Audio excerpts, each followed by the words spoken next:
the narrative shifts again. The guys do what they do, where they get the car, they drive the car, and then they chunk the car in some remote area.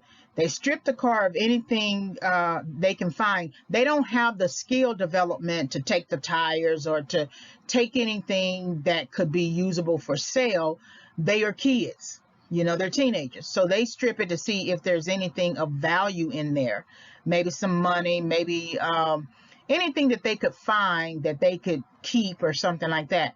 And they're both sort of talking to each other. Sammy is basically saying we got to stop doing this. Jessie is calling him a pussy. So they both have this sort of dynamic. One is trying to be logical about the thing, and the other is just hasty, wants to make these types of decisions. And I think it's likely because of the pain he feels from his economic status. Sammy is the one, the Sammy and Stripe. Sammy is the one who is rich. He comes from a rich background. And so in this frame, he's offering Jessie, the one with the coat, $200 because he said, this money is nothing to me. I can give it to you. Jessie is kind of just bewildered, sort of kind of depressed about his situation. He feels stuck. And so jacking the cars gives him purpose versus going to school and, getting out his studies. You'll see at the end that he doesn't want to go back to school. Going to school, getting out his studies, doing things that are much more productive than jacking the car. And so they find a few things, then they abandon this particular truck. So we're now thinking about Parker. We're in the car again, Brian Parker, and he's talking to his banker / investment, and he's talking about trying to take some cash out of one of his investment portfolios. And so they kind of go back and forth, and they have their discussion about how the IRS, taking too much money might send up a warning signal. And, I think about investing and how every time you want to take your money out, investors always try to come up with some kind of excuse to keep your money in. And they eventually get to a figure about $100,000 to take the money out so that he'll be able to fund his family for at least the next 6 months. This is a good deal because this tells you that he had planned for possible financial setbacks somewhere way back on his previous journey, so that if he ever lost his job, he could still take care of his family. So then you have to ask the question, why didn't he stick with that plan?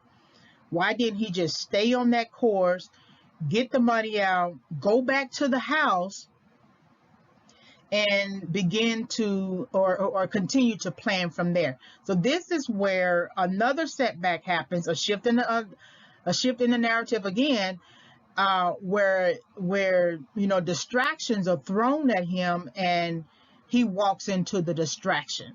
So let's look at this.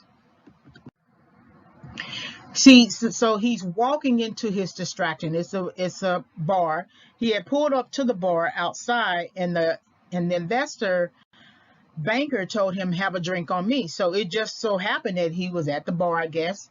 And I don't know if he's ever visited this bar. It's not clear, but he was, parked outside of it and knew that it was a bar.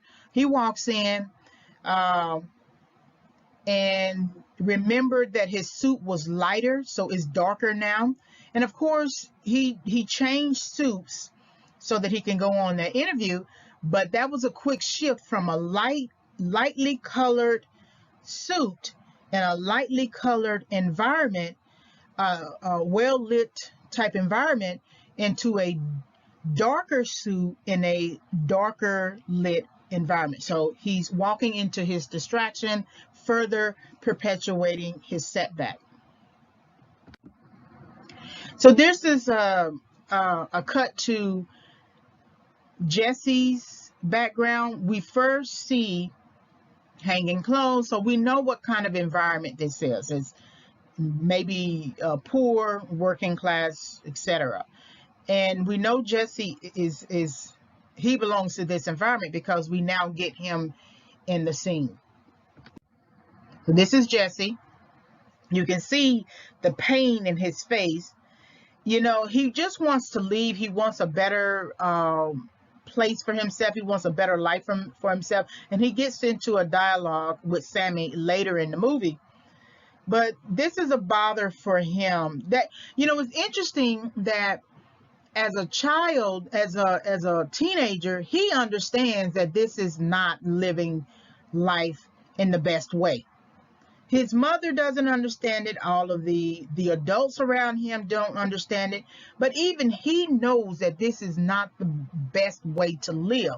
And so that he was basically born in Setback, if you think about it, because he had no choice in the matter. His mom doesn't work. She does other things for money. And so he's grown up as a child. And it gives you, you know, it makes you think about the visual where Brian as a child was sitting in the car and had no real emotions, right? And then Brian looking at his child, very happy in a you know, certain type of economic environment. And Jesse here, you just see the pain in his face. You know, when I think about this character, this young actor does such a great job of displaying and relaying the stress and the anxiety of being him as a teenager, because you would think that for all the times that he jacks cars, he would be happy. He would have this sort of smirk on his face, be sarcastic, be skeptical. But when you saw him and Sammy standing outside of the truck, he didn't seem all that happy. So that lets you know he must not really want to do that particular thing, but there isn't anything else to do in his mind. So we get this confrontation where his back is to, I guess, the landlord, because the landlord is asking about the rent. So Jesse turns around and gives him some portion of the rent and tells the landlord, I'm going to give you the rest by the end of the month. Jesse is not the owner, is not the person on the lease, of course, but his mother is not going out and working. The landlord here makes a snide comment. Tell your mama I said hi, right? And that lets you know on some level that there's an issue with the mother in terms of maybe she's well known for certain things, and that gives him an eye roll, right? That makes him upset. But he keeps on walking towards his house. So now we have the frame where he comes in, and the mother is entertaining a guy. She's sort of seductively entertaining him. We don't know how often this is, but we look at the place, how it's set up, how it's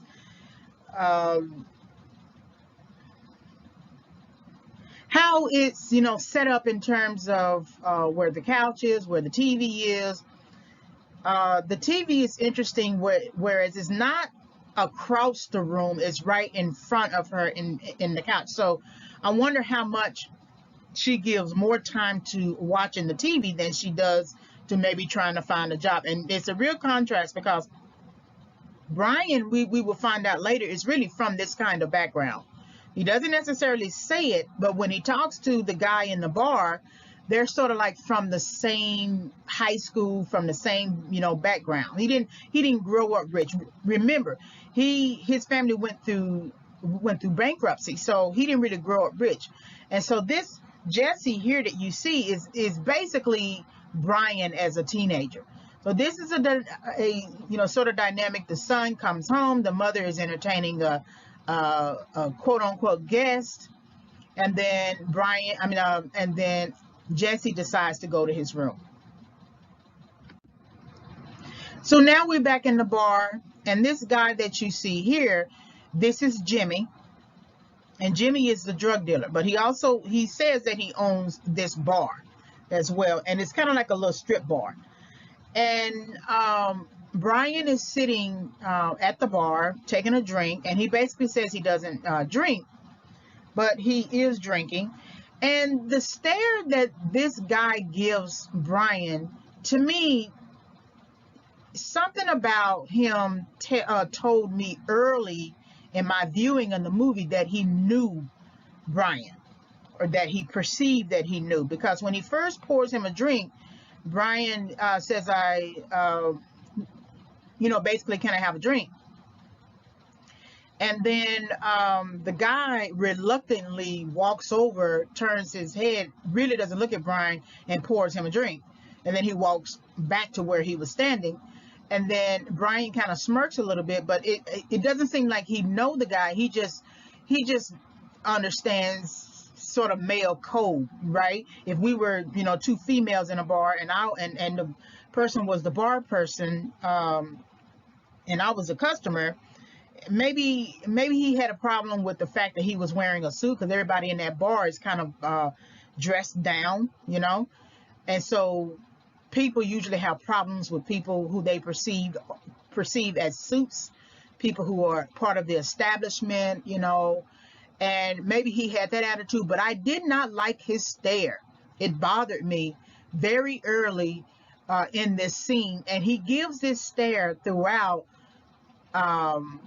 their interactions, their engagements, until I feel like he has hooked Brian. He baits him with the first gambling deal, and then he hooks him for more money, and then he switches on him. So I usually talk about bait, hook, and switch as well in some of my other types of analyses. So we're back in the narrative with the son and the mother. The mother was trying to steal the guy's wallet, so he got upset.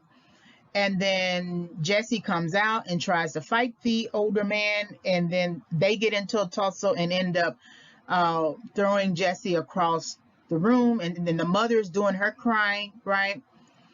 And basically he ends up leaving. The guy ends up leaving. And so to me, this seems like sort of like a popular or a standard thing that happens in this family dynamic. The mother brings home a guest, engages the guest, tries to steal money from the guest. There's an altercation, a confrontation, and Jessie feels the brunt of the consequence. The mother doesn't really feel the consequence. I think by the time she has done this at his age as a teenager, she's basically fake crying. I don't think she's really as moved in her mind about change, because it continues to work for her. Jessie continues to supply her with money so she doesn't have to go out for work. So I wonder then, when did her setback begin in life? Has she always been a kind of person that never worked, or did she work and lose her job? We don't get the background, the backstory for the mother, but we just know that she entertains men. So Jessie is sitting up against the refrigerator. Mother is sitting on a rocking chair of sorts or whatever. And when you look at the mother, she looks like a kid. She looks likely like the teenager she was years ago when she started this game of entertaining men. And I don't know, there is no real backstory on their dynamic, only to show you confrontation, struggle, economic status, in contrast to the wealthy economic status of Brian. And I think, to me, that if we were looking at this from a backwards way, that of course this will be Brian and his background and his reasoning for why he wants to run away, which in his life story, in his narrative, Brian does run away. And he doesn't give us the full background, but this Jessie's narrative works like Brian's background, and why he was motivated to run away. And it's likely because there was confrontation in his family dynamic, toxicity as a result of having to file for bankruptcy, and maybe the father leaving the home, or the mother taking Brian and his Brian's mother taking him and Brian and living somewhere else. And when you think about the visual of Brian coming home from right after losing his job, you see his wife holding their child and going away. And of course, we know that she's going on a trip that they had already planned to go on, and he can't go on anymore. But that's an interesting visual between Brian looking at his wife taking a child and driving away in the car, and how that might, devastate him, and how in this situation here, the mother or the father might have left the home, or the mother might have taken Jessie away from the father. Either way, we don't see Jessie's father. We don't know what happened to Jessie's father. We don't know if he died. We don't know if they are divorced. She's clearly a single parent. There isn't a ring on her finger, and the house is disheveled. She doesn't keep a good house. The only thing she cares about is entertaining a man. We do get some emotion from her, even though she didn't really care too much about the fact that the man that she was entertaining threw her son across the room. But Jessie, getting up and walking out is something that bothers her. I always said that if you want to overcome setback, you need to grieve over your hasty decision making. If you were thinking about it from a spiritual standpoint, you need to grieve over your sin, right? You keep making the wrong types of decisions in terms of sinful decisions.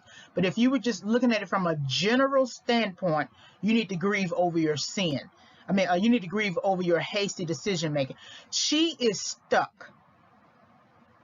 There is a cry there. I don't see a tear, but we understand that she is stuck. And so how do you get out of feeling stuck? The only way to get out of it is to get up, take a shower, put on your clothes, comb your hair, and go out and look for work. That's how you overcome your setback. Of course, you need process, throughout, but basically that's how you overcome your setback.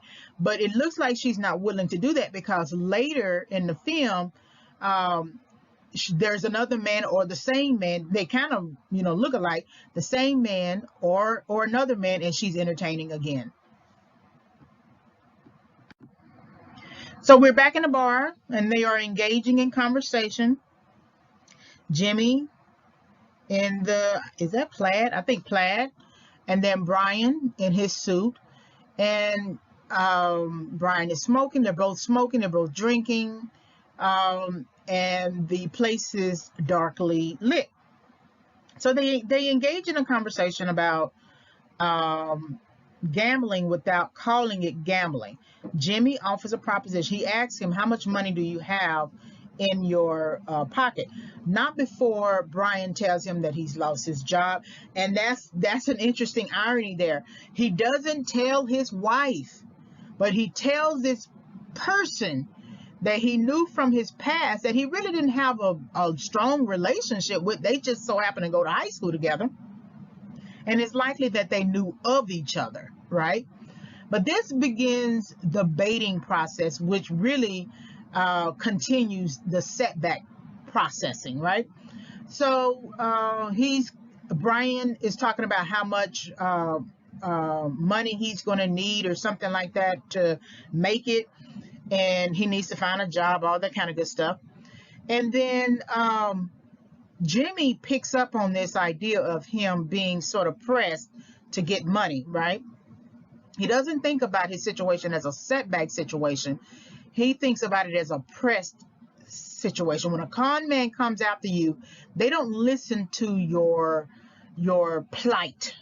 They don't listen to your current situation as being something that is really stressing you out, or in terms of just setback that is something that you need to learn. They look at it as opportunity. So then they begin to bait.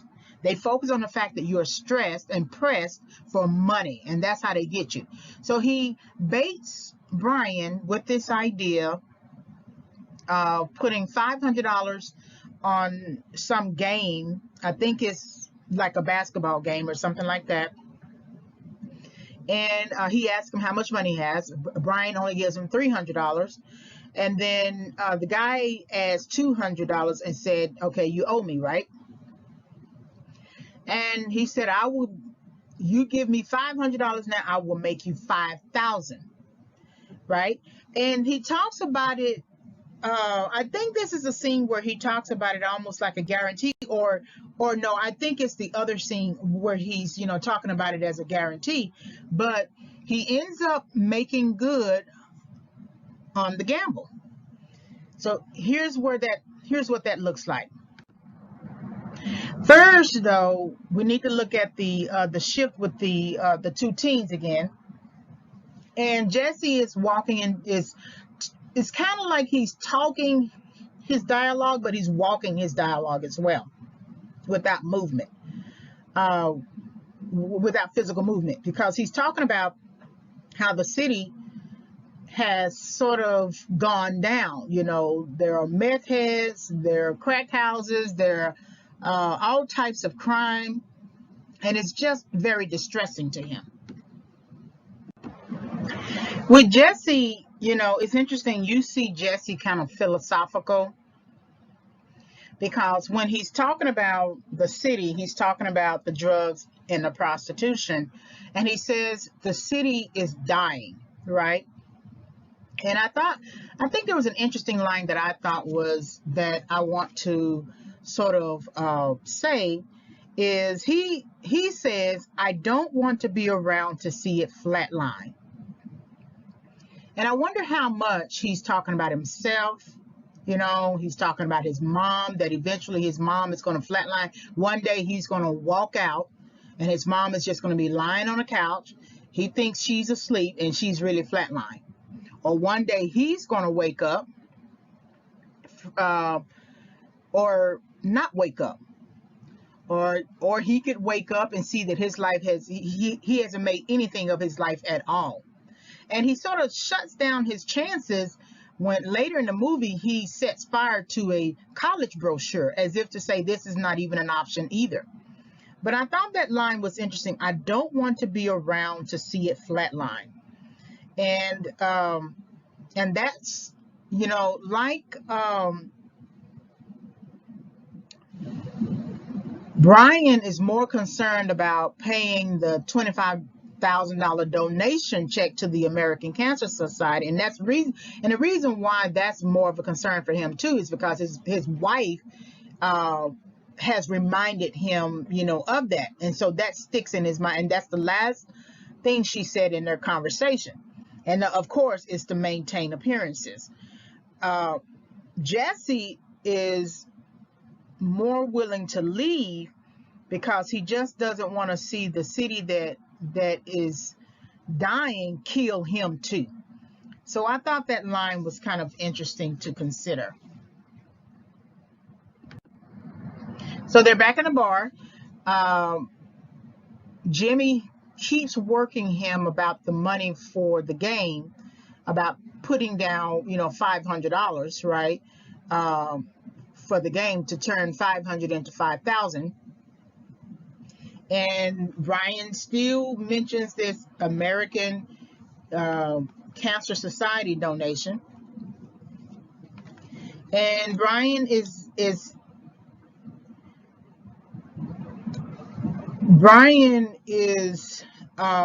really doesn't understand the fact that Jimmy is really reading him. He's feeling him out. He's kind of taking advantage of his setback. Because in the minds of certain people, they think you'll be able to bounce back. If I take this money from you, you got plenty of money. You come from a wealthy, you're already rich. So what's the big deal if I, fake you out, con you a little bit? So he manages to give him the money. Jimmy gets Brian to give him the money, 500 on Indiana, and then he's able to make 1,000. I mean, make 5,000.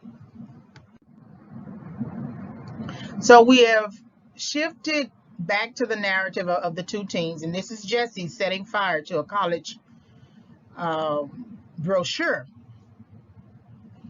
And I really do have a problem with this because, you know, when you do this, you give yourself no opportunity. He's purposely creating a setback. One of the first setbacks was him not finishing high school, and we get that understanding at the end of the movie.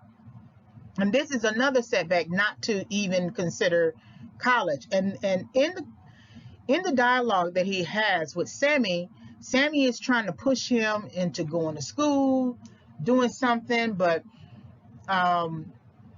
Jessie is so preoccupied with Sammy's economic advantages, financial advantages, that he doesn't see the warning. He doesn't see what Sammy is really trying to get at.